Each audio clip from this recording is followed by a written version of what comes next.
La toma del Palacio de Justicia. El 6 de noviembre de 1985, la guerrilla urbana del M-19 se tomó el edificio del Palacio de Justicia, ubicado en pleno corazón de la capital, Bogotá, al costado del norte de la Plaza de Bolívar.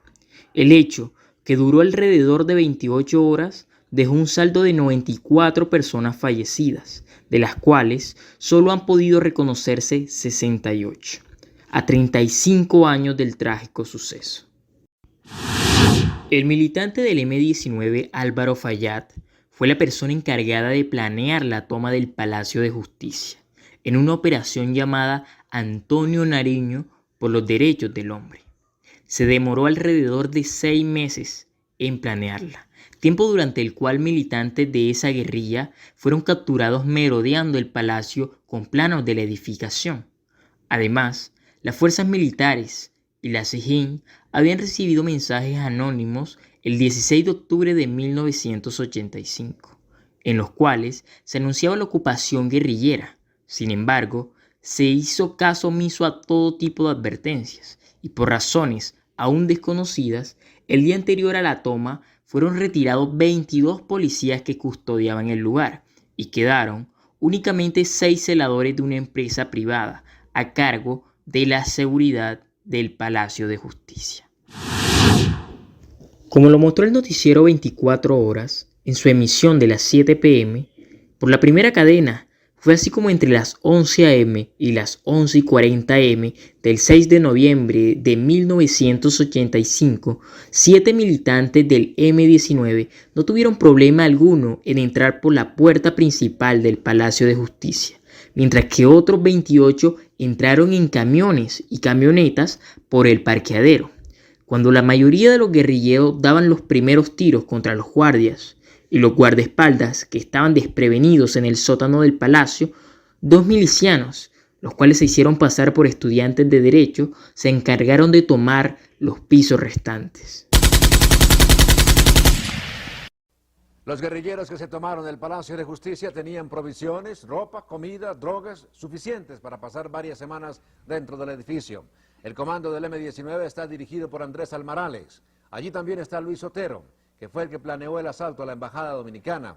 El interior del Palacio de Justicia quedó completamente destruido. 2 tanques del ejército están en el patio interior del edificio. Aún quedan muchas personas en diferentes oficinas. Se estima en 10 los magistrados que son mantenidos como rehenes por el M-19. El asalto comenzó a las 11:40. Los guerrilleros entraron a las oficinas del primer piso y ordenaron a sus ocupantes tirarse al piso. 2 celadores que trataron de impedir la entrada fueron muertos. La fuerza pública respondió. Y así se desarrollaron los hechos hoy en Bogotá, que se encuentra, como el resto del país, asombrado por la osadía y la acción suicida del M-19. El Palacio de Justicia está ubicado entre las carreras 7ª y 8ª con calles 11 y 12. La Casa de Nariño, sede de la Presidencia de la República, se encuentra al sur, entre las mismas carreras, a 300 metros. Antes de llegar al Palacio de Justicia, si se sale del despacho presidencial por la 7ª hacia el norte, se encuentra el Capitolio, sede del Congreso de la República, al frente del mismo Palacio de Justicia y separado únicamente por la Plaza de Bolívar. Al costado oriental o derecho, si se sigue con el mismo sentido norte, está la Catedral y el Palacio Arzobispal, sede del gobierno de la Iglesia Católica en Bogotá. Al otro costado, al occidente, está la Alcaldía de Bogotá. El Senado de la República expidió una resolución condenando el atentado al Palacio de Justicia. La Cámara de Representantes se reunió en forma extraordinaria. El presidente Betancur se reúne con sus ministros y toda Colombia se mantiene esperando el desenlace de este atentado. ¿Cómo planeó el M-19 la toma del Palacio de Justicia? Más de medio año le tomó a Álvaro Fayad el diseño de la toma del Palacio de Justicia, que pretendía capturar rehenes para obligar a una negociación al gobierno del presidente Belisario Betancur. Días antes del asalto, los guerrilleros se reunieron y coordinaron funciones. En una casa ubicada en el número 842 de la calle Sexta Sur, un grupo de guerrilleros diseñó el que sería el golpe de mayor trascendencia del M-19.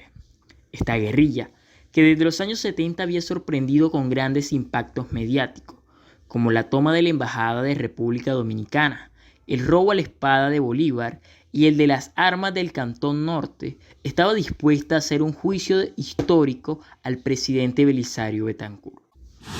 Sería el juicio final de su lucha subversiva y pretendía un certero golpe de Estado y tomarse el poder. La toma del Palacio de Justicia, según investigaciones de inteligencia, había sido planeada por Álvaro Fayad, quien con medio año de anticipación diseñó el asalto.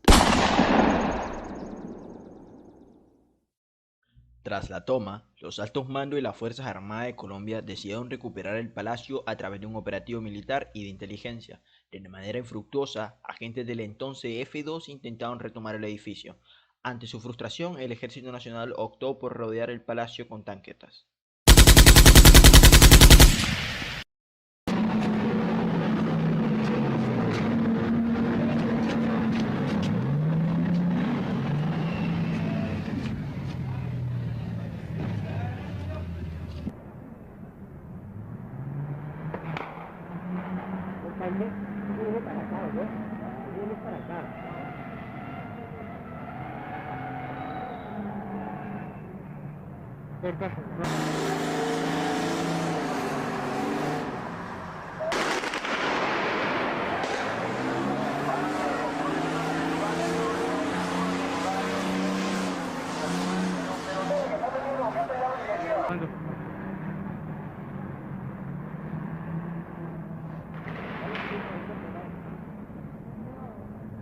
Ahí me mandemos.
En medio de un tiroteo constante de ambos lados, la radio se encargaba de transmitirle al país lo que estaba ocurriendo, a través de entrevistas a testigos que desde afuera o adentro padecían los trágicos hechos.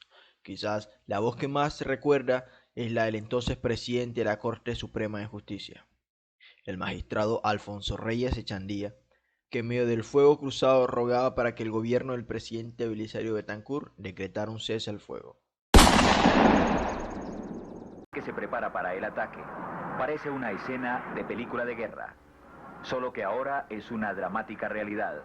Hoy al mediodía los tanques se tomaron la Plaza de Bolívar y avanzaron hacia el Palacio de Justicia.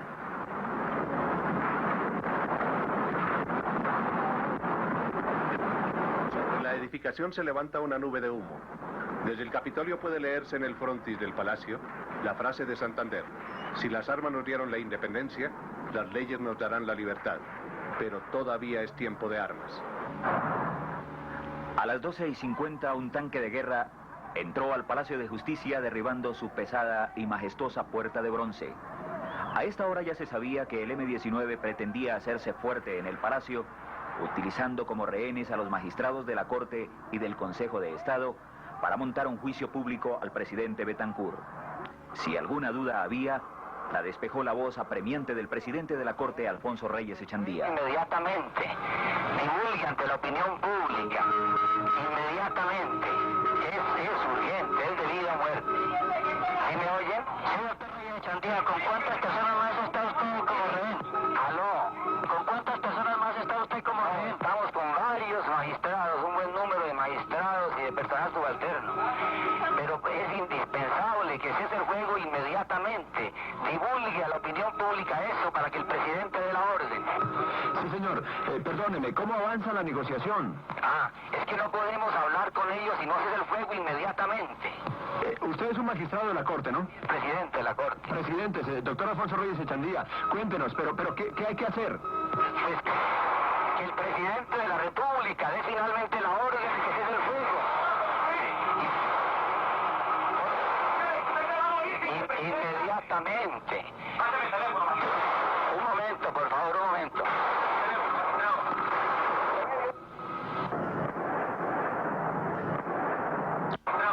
Sin embargo, la entonces ministra de Comunicaciones, Noemí Sanín, ordenó parar las entrevistas y sus respectivas publicaciones, y en su lugar un partido de fútbol sonó en las emisoras. Mientras en los televisores se proyectaba el juego Millonarios versus Unión Magdalena, entre tanto, el Ejército Nacional tomó el Museo de la Independencia Casa del Florero, ubicado al costado nororiental de la Plaza Bolívar, como base de operaciones, por lo que las personas que eran sacadas con vida del Palacio de Justicia fueron trasladadas hasta el museo, para luego ser interrogadas. Sin lugar a dudas, este ha sido un momento trágico para la historia de Colombia y ha dejado muchas familias colombianas con cicatrices imborrables. Debido a la pérdida de sus familiares durante este holocausto del Palacio de Justicia, los militares y la policía creyeron que los guerrilleros estaban vistiendo de civiles para salir ilesos de la toma, o que había milicianos infiltrados que trabajaban en el palacio. Por lo tanto, los sobrevivientes fueron vistos como personales potencialmente sospechosos. Como consecuencia, no todos los que fueron llevados al museo aparecieron luego con vida, y aún hoy sigue habiendo desaparecidos. Horas después, el presidente de la República, Belisario Betancur, hizo un comunicado público donde explicaba las razones por las cuales nunca se dio la orden estatal de alto al fuego. El gobierno no podía negociar lo que no es negociable, tal la respetabilidad de nuestras instituciones. Nada se debe hacer bajo el signo de la amenaza. Así lo que se pida parezca minúsculo.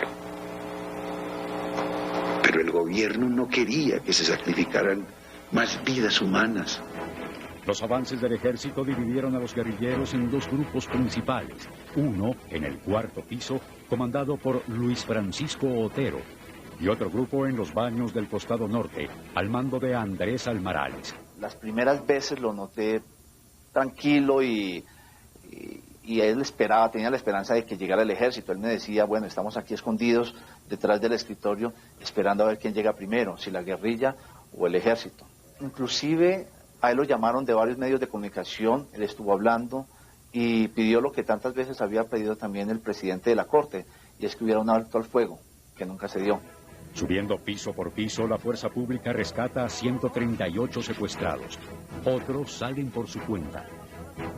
Inmediatamente son llevados a la Casa del Florero.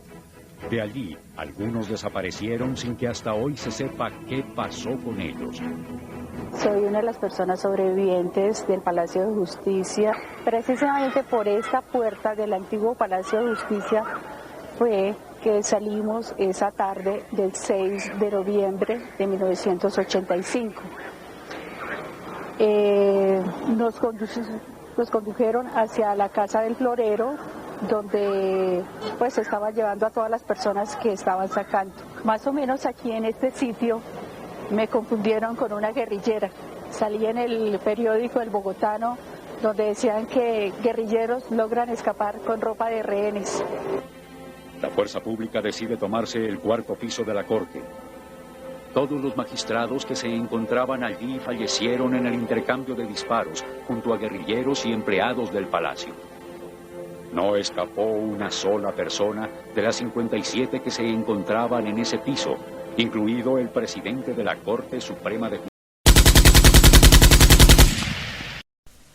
Según los datos del Centro por la Justicia y el Desarrollo Internacional, durante el transcurso del operativo, 12 personas fueron desaparecidas forzosamente, 4 fueron torturadas y un magistrado auxiliar fue desaparecido y luego ejecutado extrajudicialmente por agentes de la fuerza pública. Más de 90 personas murieron dentro del palacio, incluyendo civiles y magistrados. Por estos motivos, en 2014, la Corte Interamericana de Derechos Humanos, CIDH, halló responsable al Estado colombiano de graves violaciones de derechos humanos, poniendo de manifiesto la reacción desproporcionada de las fuerzas de seguridad del país. Luego de 35 años de este oscuro episodio de la historia nacional, es mucho lo que falta para el esclarecimiento de los hechos. Si bien 20 años después del Holocausto del Palacio de Justicia se creó la Comisión de la Verdad, que se encargó de producir un informe final sobre lo ocurrido durante la toma y retoma del palacio, aún siguen existiendo muchos vacíos en las investigaciones.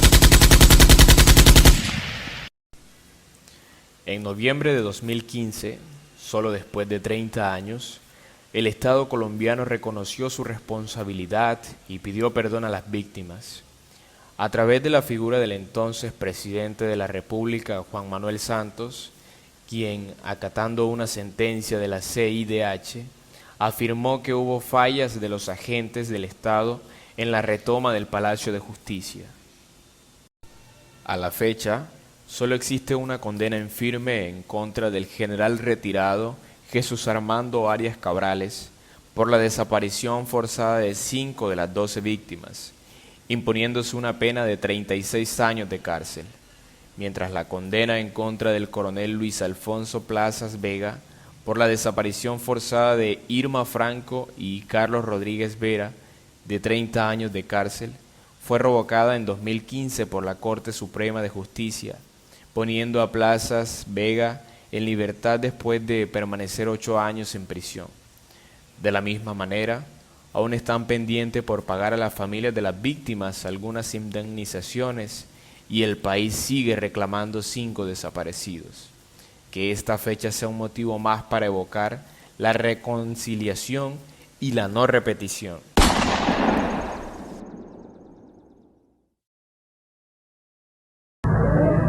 Yo alento uno de los momentos más dramáticos y espectaculares de lo que se vivió hoy aquí, en la Plaza de Bolívar, concretamente en el Palacio de Justicia, fue la entrada de 6 tanques de guerra. Aunque parezca increíble, subieron por esa escalera que estaba a mis espaldas. Tumbaron también las paredes del parqueadero y por allí ingresaron.